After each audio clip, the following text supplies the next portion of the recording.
monde, j'espère que vous allez bien. On se retrouve dans une nouvelle vidéo que je n'ai pas fait depuis genre une éternité. Alors avec le titre que j'ai dû mettre, vous devez même vous dire, mais t'as jamais fait cette vidéo? C'est vrai, par rapport au titre.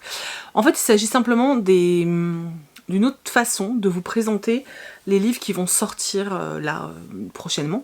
J'avais pas envie de faire une vidéo sortie avec des dates et tout, j'ai pas envie, ça m'intéresse pas. J'ai pas du tout envie de partir là-dessus. Et surtout, j'ai pas du tout envie de vous faire une liste interminable sur tous les livres qui vont sortir et qui pourraient éventuellement vous intéresser ou intéresser Jean-Paul au fond de la salle. Ça m'intéresse pas. Donc je me suis dit qu'à la place, j'allais vraiment sélectionner les livres qui, moi, me font envie et du coup les livres que moi j'ai ajoutés à ma wishlist. Voilà pourquoi la vidéo s'appelle Wishlist d'octobre, puisque clairement ce sont les livres qui me font envie en octobre, donc qui sont sur ma wishlist, que soit je vais me procurer maintenant, soit que je vais recevoir, ou encore que je vais laisser et que je m'offrirai plus tard dans l'année, mais en tout cas voilà, ce sont vraiment des livres qui sont ajoutés à ma wishlist et qui le resteront jusqu'à ce qu'ils arrivent dans ma palle. Voilà. J'ai scindé en deux pour la vidéo, donc vraiment les livres qui sortent en octobre, et l'autre partie c'est les livres aussi qui sortent en octobre, mais vous savez que dès octobre commencent à sortir les romances de Noël, et je pense que si vous me suivez, vous savez à quel point j'adore, alors c'est pas forcément des romances de Noël, mais des comédies de Noël en fait plutôt, vous savez à quel point j'aime les comédies de Noël, c'est vraiment... c'est mon moment de lecture préféré de l'année, je crois. J'adore ça. Du coup, je les ai un petit peu séparés parce que c'est vrai que... voilà, elles sortent maintenant, mais c'est encore un petit peu tôt dans la saison pour lire des livres de Noël, enfin pour moi en tout cas, mais voilà, je voulais quand même vous signaler qu'ils sont dans ma wishlist, et que voilà, si vous voulez les noter, n'hésitez pas, c'est le moment. On va commencer du coup, alors j'ai noté sur un petit papier parce que j'ai pas de cerveau en ce moment, donc je vais beaucoup regarder le petit papier rose, parce que j'ai pas de cervelle. Voilà. Je me suis notée QI de Christina Dacher, donc c'est l'autrice qui avait écrit, ça y est, Vox, voilà. Ces femmes qui n'avaient pas le droit de parler, qui avaient un bracelet, qui envoyait des décharges terribles quand elles prononçaient plus de, je ne sais plus, elles avaient le droit à un certain nombre de mots par jour, et quand elles dépassaient le quota, en fait, et ça leur envoyait une décharge, et voilà, en gros, vous voyez le genre, et là, on va parler du QI, donc de l'intelligence, mais l'intelligence calculée par rapport à quelque chose de très précis, et on va parler plutôt d'enfants qui peuvent intégrer une école ou un centre de formation, je sais pas trop, en fonction de leur QI, et les autres vont pas, eux, vivre un truc très fun, puisqu'ils vont aller dans un endroit qui est moins bien, vous voyez ce que je veux dire. J'avoue que mon résumé est chelou, mais en fait j'ai voulu lire le moins possible du résumé, parce que j'avais adoré Vox et j'ai très envie de lire celui-ci. Rien que l'idée d'un roman qui se base sur une espèce de... En général c'est une espèce de dystopie sans être une dystopie, mais vous voyez ce que je veux dire, qui se base sur l'intelligence, je trouve ça génial et j'ai super envie de découvrir ce roman, donc je me suis un peu calmée sur le résumé, mais voilà, QI a l'air génial. Et dit vite, ça fait un peu cuit comme le petit oiseau, mais non, c'est QI. Ensuite, je me suis noté un roman que j'ai en anglais, mais que j'ai essayé de lire, et en toute honnêteté, alors soit j'étais vraiment pas concentrée, soit c'était trop dur pour moi, tout simplement, et j'ai pas réussi, en fait. J'ai lu une 50aine de pages, et je sentais, c'est pas que je ne comprenais pas, mais je sentais qu'il me manquait des éléments, et du coup j'ai lâché l'affaire, et j'ai bien fait puisqu'il sort en français. Il s'agit de Piranèse, donc c'est de Susanna Clarke. La version VO est tellement belle, c'est un truc de fou. On parle de petit être, voilà, je peux pas vous en dire plus parce que j'ai pas tout saisi dans le roman, dans les 50 pages que j'ai lues en tout cas, et puis j'ai pas trop relu le résumé, parce que voilà, si de toute façon je l'avais déjà acheté en anglais, c'est qu'il m'avait tapé dans l'œil à l'époque, mais je sais qu'on parle de petit être, et qui avait un côté assez... qui avait un rapport un peu mythologique, etc. Et du coup, ça m'avait vachement attirée au moment où il est sorti en VO, en fait. Donc là, autant vous dire que je suis, mais alors, dans un état d'excitation pas possible de savoir qu'il sort enfin en français, et que du coup, je ne vais pas souffrir en le lisant, et ça, c'est juste trop bien. Ensuite, un roman qui sort chez Snag, et pareil, je suis trop contente. Il s'agit de Queen of Hearts, donc je me souviens plus du nom, de Colin Hawkes. Donc c'est un roman en fait sur l'histoire de la Dame de Cœur, donc dans Alice au Pays des Merveilles. Et en fait, j'ai super envie de lire ce livre. Je l'avais vu en anglais aussi, et je l'avais pas acheté tout simplement parce que j'essaye très sincèrement de me calmer sur mes achats VO, parce que j'ai une pile monumentale, et qu'autant je sais que je peux rattraper mon retard en français si je lis bien et que j'arrête d'acheter, autant en VO, même en arrêtant d'acheter, je pense que j'ai quasiment assez de livres pour une demi-vie, hein, vu mon rythme, donc je me suis vachement calmée. Et il y a certains romans, j'espère simplement qu'ils arrivent en français. Si dans quelques années je les vois pas, je craquerai peut-être en VO, mais voilà. Donc celui-ci, il était noté dans ma wishlist VO et il sort en français, c'est juste trop bien. Donc Queen of Hearts chez Snag de Colin Hawkes. J'ai trop hâte et j'espère vraiment qu'il sera au niveau de mes attentes. Parce qu'en ce moment, j'ai des attentes très élevées sur certains titres et ça me crée vachement de frustration. Donc j'espère que là, j'ai pas mis la barre trop haute. Ensuite, un roman d'Estelle Faye, on en a eu un qui est sorti en septembre en adulte chez Albin Michel, Imaginaire, Ouijigo. Et là, on a un jeunesse qui sort, qui s'appelle L'Arpenteuse des rêves. La couverture, je l'ai reçue aujourd'hui en fait, la couverture est, oh mon dieu, elle est tellement belle, c'est un truc de fou. Et franchement, la finition, le foil, enfin les dorures et tout, c'est magnifique, vraiment c'est magnifique, il est trop beau ce bouquin. Et j'ai super hâte, moi dès qu'on parle des rêves et tout, dès qu'on a un petit côté onirique, je suis en joie et j'ai super hâte de le lire. Ça fait longtemps qu'un roman jeunesse ne m'a pas autant hypé, donc il est fort possible que même je le lise avant sa sortie, vu que j'ai eu la chance de le recevoir là. Alors après je dis ça mais je ne sais pas de combien il sort exactement, mais je suis trop contente et en plus j'aime beaucoup la plume d'Estelle Faye, donc j'ai hâte. Ensuite, j'ai découvert, parce que je ne le savais pas, que Amy LTR, donc la youtubeuse, que j'adore, mais genre, juste, si je la croise, mais moi je vais être en mode grosse fangirl, quoi, c'est terrible. Je sais pas, je suis très impressionnée par son parcours, je trouve que elle est extrêmement douée, elle fait vraiment beaucoup de choses, c'est une bosseuse, enfin bref, j'adore cette personne, en fait, voilà, tout simplement. Enfin, en tout cas, dans l'aspect travail qu'elle montre, je suis complètement fascinée par ce qu'elle fait. Et elle sort un bouquin, j'étais pas du tout au courant, donc elle sort un bouquin chez Flammarion qui s'appelle Les histoires extraordinaires d'Amy LTR. Pour ceux qui la suivent un peu, vous savez qu'elle est très friande de tout ce qui va être cabinet des curiosités, etc. Et du coup, je me dis que retrouver un peu cet esprit-là dans son livre, ça va être assez sympa. Et de toute façon, quoi qu'il en soit, pour la soutenir, j'achèterai le livre parce que, je vous dis, c'est quelqu'un que j'aime beaucoup et j'ai envie de soutenir ce qu'elle propose. Donc là, je peux le faire d'une façon différente que juste en regardant ses vidéos, donc je me procurerai son roman ou son ouvrage. Je sais pas si c'est, je crois que c'est des nouvelles, mais bon bref, plein de petites histoires d'Amy LTR.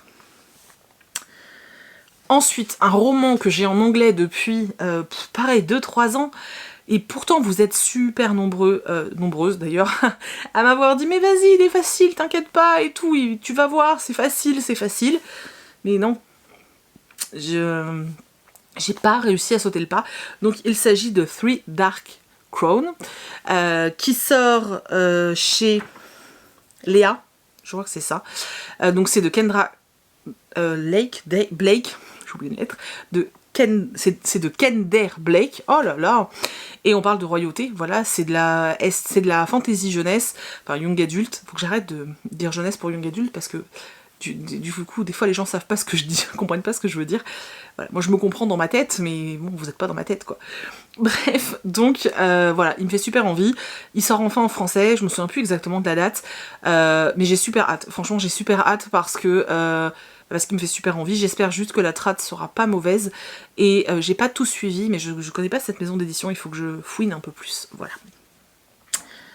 Ensuite, chez PKJ, on a un petit roman jeunesse frissonnant qui sort, qui est la suite du tome de l'année dernière. Donc là, c'est Frisson à Mont Hemlock, voilà, de Catherine Arden. J'avais beaucoup aimé le tome de l'année dernière, donc là, je suis super contente de retrouver. C'est vraiment les mêmes personnages. Je pense qu'on peut le lire indépendamment, je suis pas complètement certaine, mais je pense, parce que c'est les mêmes personnages, mais c'est une autre aventure horrifique, on va dire. Alors, horrifique, tout est relatif parce que c'est un roman jeunesse vraiment pour les 9-12 ans, hein. Donc voilà, mais c'était vraiment très sympa, j'avais vraiment beaucoup aimé Catherine Arden en fait en jeunesse. Je l'ai pas encore découvert dans sa saga fantasy adulte, mais ou young, non c'est adulte, et mais là en jeunesse j'avais beaucoup aimé et je suis super contente qu'on ait un tome 2 en fait, donc je vais le savourer sur la deuxième quinzaine d'octobre, juste avant Halloween, ça va être trop bien. Ensuite, il y a un autre roman qui sort qui s'appelle Tout ce que le cœur n'oublie jamais de Kelly Rimmer. Je crois que c'est chez Charleston, mais je suis plus très sûre. Je me souviens plus du résumé, mais je sais qu'il me fait super envie. Je l'ai ajouté à ma wishlist. Mais vraiment là, au moment où je vous parle, j'ai un énorme trou de mémoire. C'est terrible.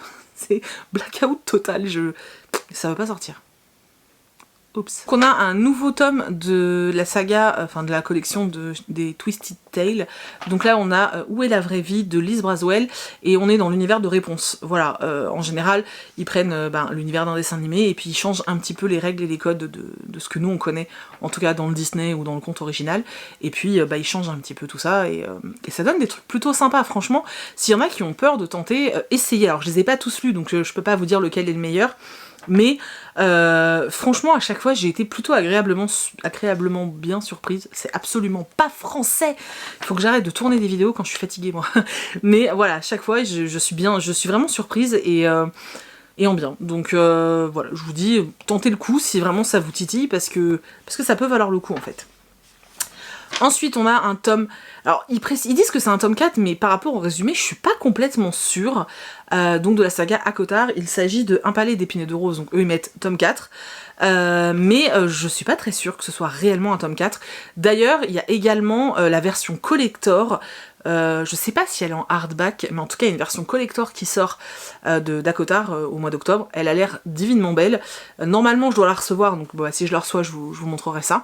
Mais voilà, il y a du Sarah J. Maas qui sort chez La Martinière J-Fiction au mois d'octobre, et en l'occurrence il y a le tome 4 de Akotar. Dernier roman non noëlesque que je me suis noté sur ma wishlist, il s'agit du nouveau roman de Florian Soulas qui s'appelle Les Oubliés de Lamas.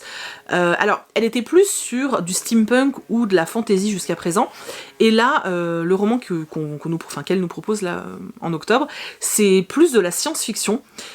C'est carrément même de la science-fiction, et ça a l'air vraiment très cool. J'aime beaucoup, de façon générale, j'aime bien la plume de Florian Soulas. J'ai pas adhéré absolument à tout ce qu'elle a écrit, j'ai beaucoup aimé Les Noces de la Renarde, mais à chaque fois, il y a souvent un petit truc qui me titille, mais ça n'empêche que je passe toujours un excellent moment en fait de lecture. Et du coup, là, en SF, j'ai vraiment envie de tenter, je me dis... Voilà, voyons, on ne sait jamais, j'ai vraiment super envie. Normalement je vais le recevoir aussi celui-ci de la part de Screenéo, donc je devrais pouvoir le lire. J'avoue que j'attends avec un petit peu d'impatience de l'avoir entre les mains et de découvrir en fait ce roman. Voilà. Du coup, je passe de ma liste rose à ma liste verte, puisque la liste verte, elle est longue hein, d'ailleurs. La liste verte, c'est la liste des premiers titres noëlesques que je vais inscrire à ma wishlist 2021, et je sais pas si... Je pense que vous me connaissez maintenant et vous savez à quel point, à l'intérieur de moi, c'est... Tu vois, ça c'est le cerveau, c'est mon cerveau qui est content. Faut que j'arrête de parler de moi à troisième personne, ça fait franchement un but, un but d'elle-même. Mais voilà, ça c'est ce qui se passe dans ma tête. Donc maintenant que j'ai eu l'air un petit peu... Donc maintenant qu'il y a eu la minute où j'ai l'air tarte, maintenant on va passer... au livre de Noël. Donc, j'ai noté Rendez-vous au chalet des cœurs oubliés d'Emily Blaine. Alors, Emily Blaine et moi, c'est pas toujours... Ça matche pas toujours. Voilà.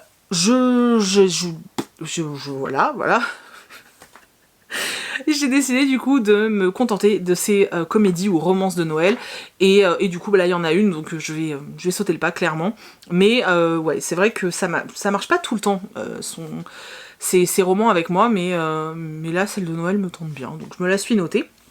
Ensuite, le Sarah Morgan annuel, là il s'appelle Noël surprise dans les Highlands, en plus on est dans les Highlands, donc j'ai envie de te dire jackpot, voilà. Ensuite, Jenny Colgan nous a sorti un tome 4 de la saga Au bord de l'eau, que j'ai beaucoup aimé. Alors le dernier était franchement assez triste dans cette saga-là, quand ils sont sur l'île de Mur, et en fait... je suis contente finalement qu'il y ait un tome qui suit parce que vraiment c'était triste et j'avais pas envie de rester sur cette fin. Donc là je suis très contente de savoir qu'on continue, qu'on continue l'histoire. Par contre attention, c'est vraiment un tome 4. Donc si vous n'avez pas lu cette saga, commencez maintenant en fait. Hein, et vous pourrez lire le 4 à Noël, sinon elle en a écrit d'autres. Mais c'est vraiment une suite, donc ne l'attaquez pas comme ça. Et là ça s'appelle L'hôtel au bord de l'eau, donc de Jenny Colgan. Ensuite, Christina Loren sort un roman de Noël qui s'appelle Un Noël sans fin, voilà. J'aime beaucoup ce duo d'autrices, avec moi ça marche toujours assez bien. Et là elles en font un sur Noël, donc forcément je vais craquer, donc je l'ai ajouté à la wishlist sans trop réfléchir. Ensuite, Georgia Caldera sort une romance. Alors je sais pas trop, parce que je me suis pas trop attardée sur l'intégralité du résumé, mais je sais pas trop si c'est une romance hivernale ou une romance de Noël, vraiment. En tout cas, la couverture fait quand même assez festive, et puis voilà, fait très hivernal dans tous les cas. J'avais très envie de lire ce roman, enfin j'ai très envie de lire ce roman. Je sais pas, le résumé m'a un peu hypé, enfin le morceau que j'ai lu, parce que je vous ai dit j'ai pas tout lu. Donc il s'agit de Embrasse l'hiver et danse avec lui. J'aime bien le titre en plus. Donc de Georgia Caldera, et voilà, on verra, parce que pareil, Georgia Caldera, dès qu'elle fait du fantastique, de la fantasy, j'adore. Et la romance en général je bloque un petit peu chez elle, donc voilà, je sais pas, mais celui-là me fait envie, donc je l'ai noté et on essaiera. Voilà, voilà. Ensuite, un roman, je crois qu'il sort chez Prisma, je crois, si je dis pas de bêtises, Pomme d'amour au marché de Noël, de Heidi Swain. Non mais le titre, Pomme d'amour au marché de Noël, je sais pas, enfin, Pomme d'amour, enfin, je veux dire, vous regardez la meuf qui surkiffe les pommes, et qui surkiffe Noël, c'est bon, on a tout gagné. Écoutez, je cherche des justifications comme je peux pour ajouter des livres à ma wishlist. Là, ça marche. Voilà. Ensuite, une suite de romans. Donc là, il s'agit de Noël au Café du Bonheur de Lucy Diamond chez Charleston. Il y avait le premier tome, je crois que c'est Un été au Café du Bonheur ou Le Café du Bonheur, un truc comme ça, qui était plutôt sympathique. Voilà, alors c'est pas l'histoire innovante, hein, voilà, mais c'était vraiment assez sympa. Et du coup, on retourne avec les personnages que j'avais plutôt bien aimés. Et puis on va passer Noël avec eux. Donc moi je dis jackpot. Ensuite, on reste dans les comédies de Noël et on reste surtout chez Charleston pour les 2 derniers ouvrages. Donc j'ai mis Comment bien rater son mariage à Noël de Lucie Castel. Je l'ai déjà puisque l'année dernière, Lucie me l'a envoyé parce qu'elle l'avait auto-édité.